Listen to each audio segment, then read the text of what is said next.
Hey y'all, here we go. Now, I may make this in a couple of parts. One, the last video was very long. They always are when I talk about my ex-husbands.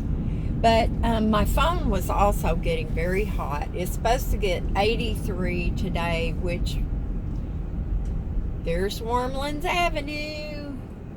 I love it out here so much, y'all. I love it.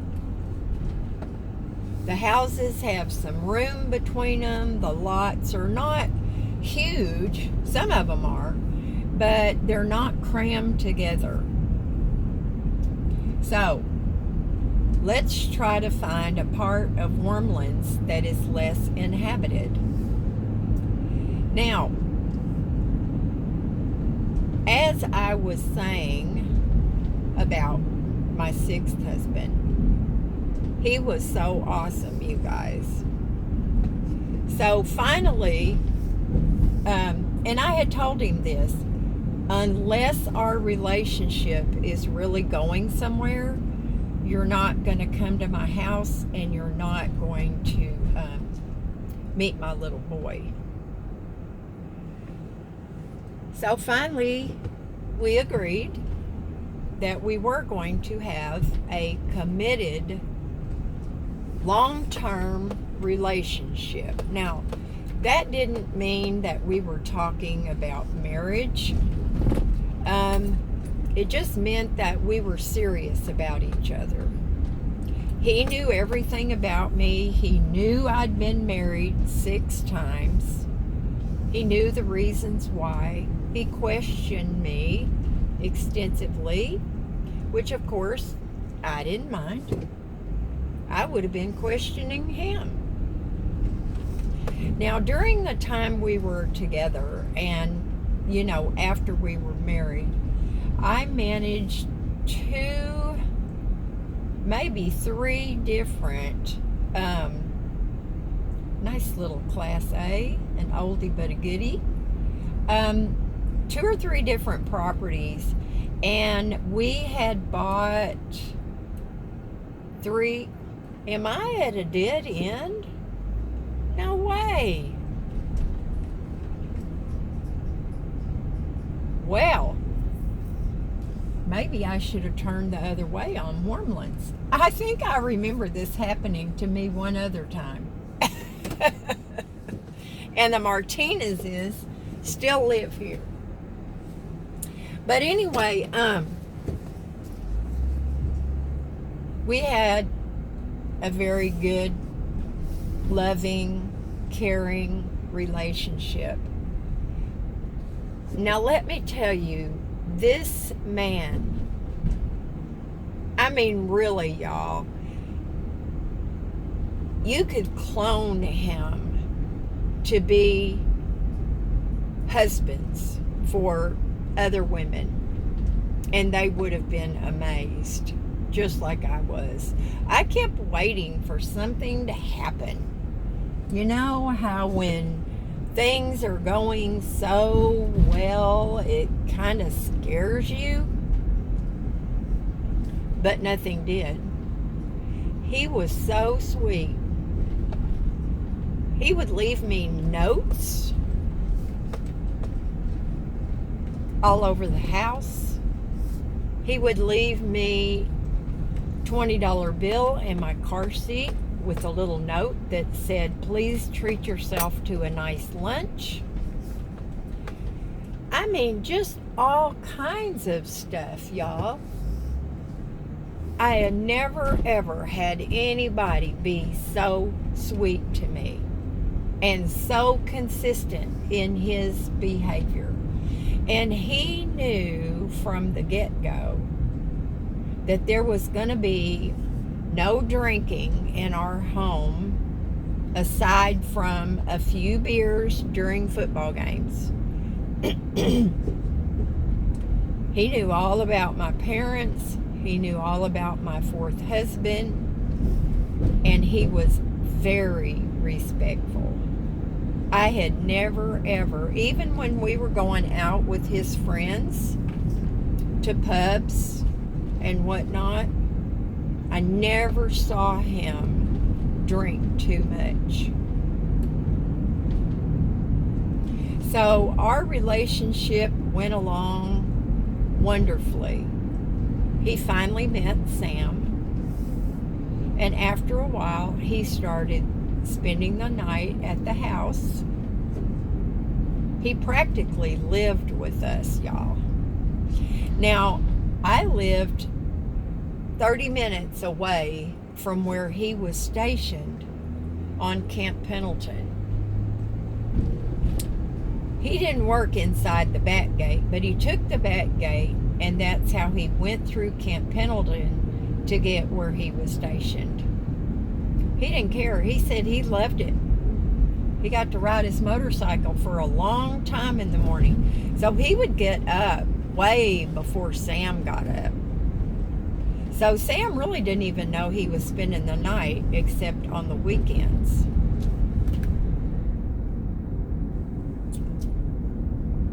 So one morning, we're going somewhere. It was a Saturday morning. We were going to do something fun. I don't know where we were going.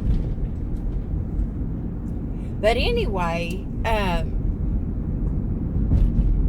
was the last one to leave the house. I was OCD. I had to check and make sure I didn't leave the iron on, any hair dryer on.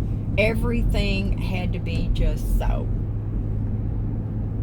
And finally, he hollered out the window at me, "Deborah, come on." So I hurried up and I went out to the car, and in my car seat was an envelope. It was a card.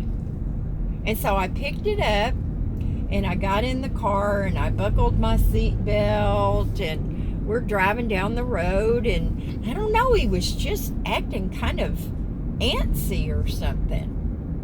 And finally he goes, "Aren't you going to open your card?" And I said, "Oh, yeah." And I opened it up, and out fell an engagement ring. Of course, I was crying. He was laughing. Sam was looking at both of us like we'd lost our minds. He didn't know what to think. One of us was laughing, the other one was crying. Now, he definitely did not like to see his mommy cry, and he rarely ever did. But I was so happy. I was so happy. We shopped around. We decided we were going to buy a house, and we shopped around, and we found a little house that actually it was a subdivision, and it was called French Valley, which was close to Temecula. I don't know, 5 or 6 miles. Let's make, do we want to go right or do we want to go left? Let's go right. No, let's go left. Oh, Lordy. Now, once I make this turn, I have no idea where I am, y'all. I just know I'm still in Vista. But anyway, we bought this house that was not yet built. And we moved into it. It was crazy, y'all. I used to go by there almost every day to see the progress they were making. And one day I went over there, and they were getting ready to hydro seed the yards of the 6 houses that were in this little cul-de-sac. That was a weird looking house back there, y'all. I don't know if that was a house or not. But anyway,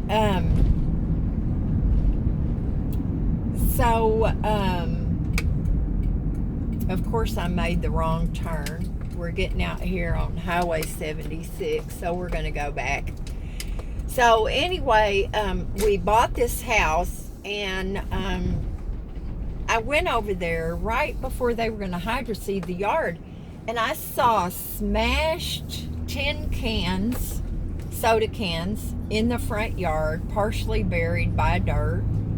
I saw little pieces of wood. I saw banana peels. I was so mad, y'all. Now, I put something black up here on my dash, but unfortunately, it is not good. It's shiny. I couldn't find any fabric at Walmart the other day.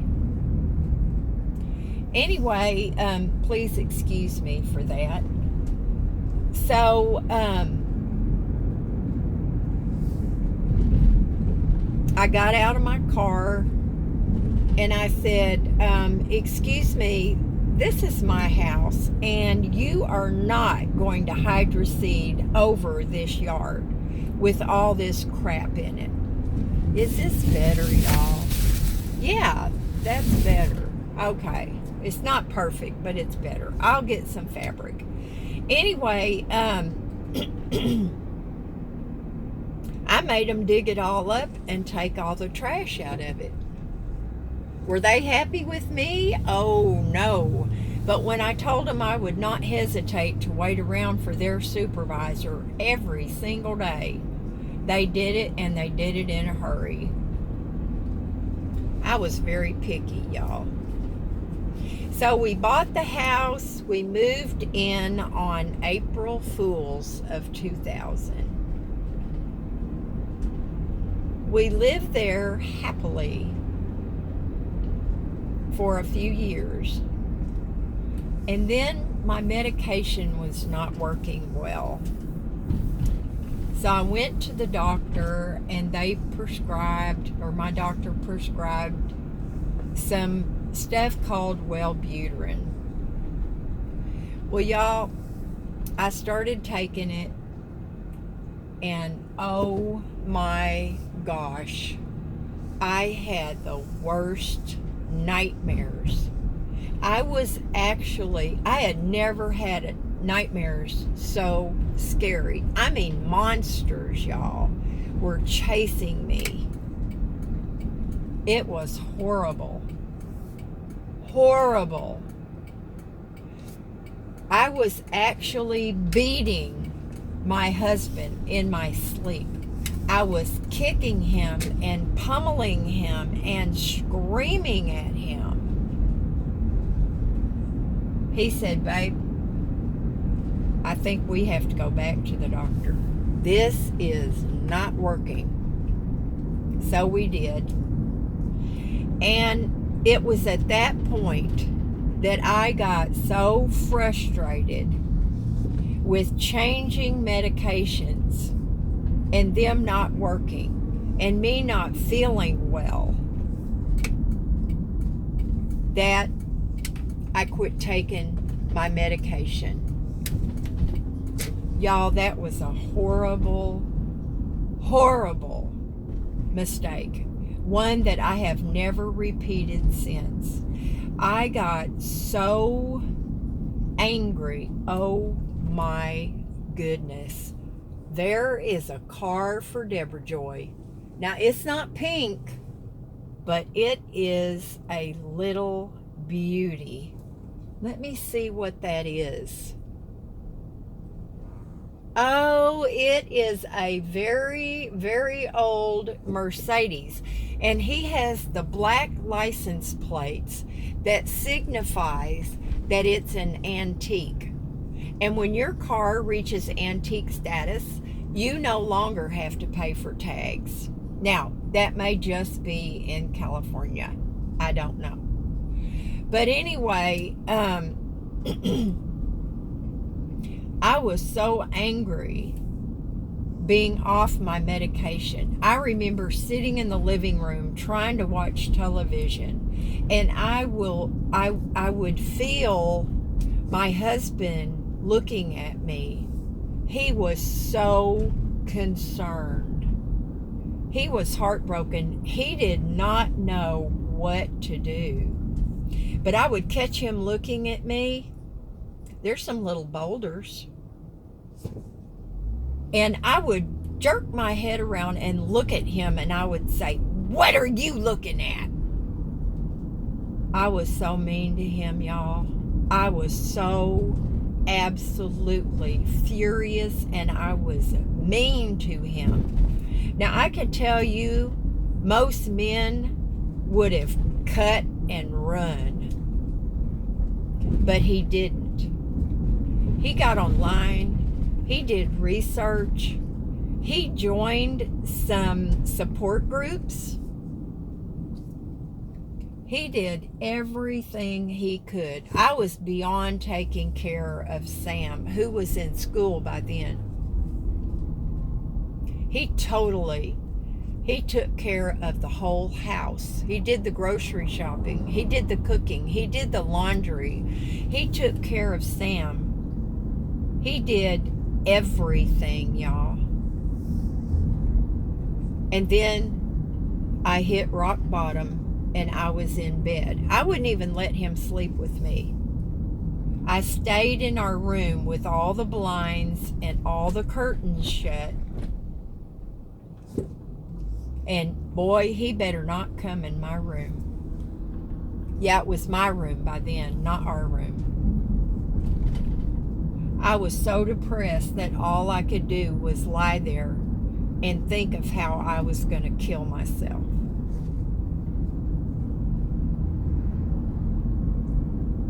The only thing that stopped me was thinking about my children and how that would affect them.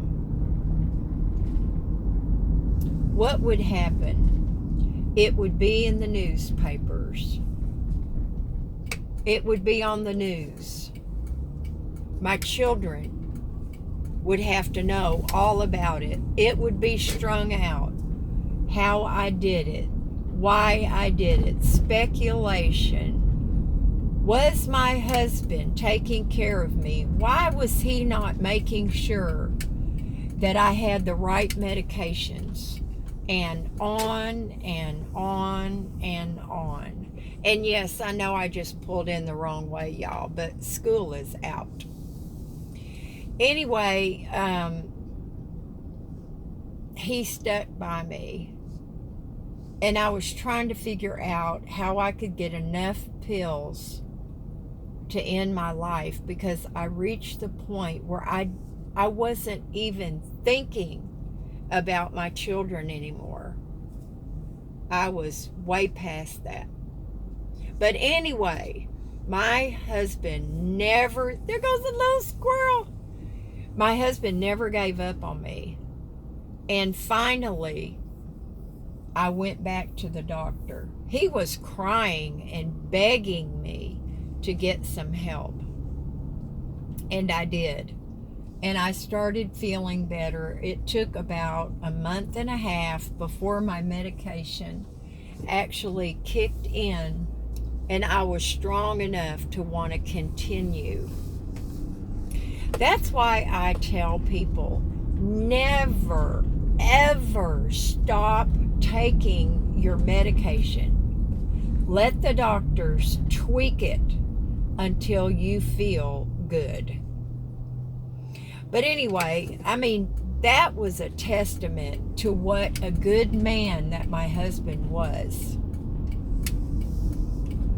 Now, we had a wonderful life. We never fought. We were mature. By the time we married each other, we were not kids anymore. We were mature people. But one of the side effects of my medication was a total loss of libido. I had absolutely no desire for a physical relationship. That put such a strain on my marriage. Up to that point, we had had a wonderful relationship. Wonderful. The other thing was that my little Sam, who was a preteen, or he was, well, he might have, yeah, is 13 a teenager? I think so. Did y'all see that little carriage? Oh my gosh, that was so cute. He had oppositional defiant disorder. He was an angry child. You could not tell him anything. He was in trouble at school. He never, ever complied with your wishes or your rules. I mean, he was an extremely difficult child.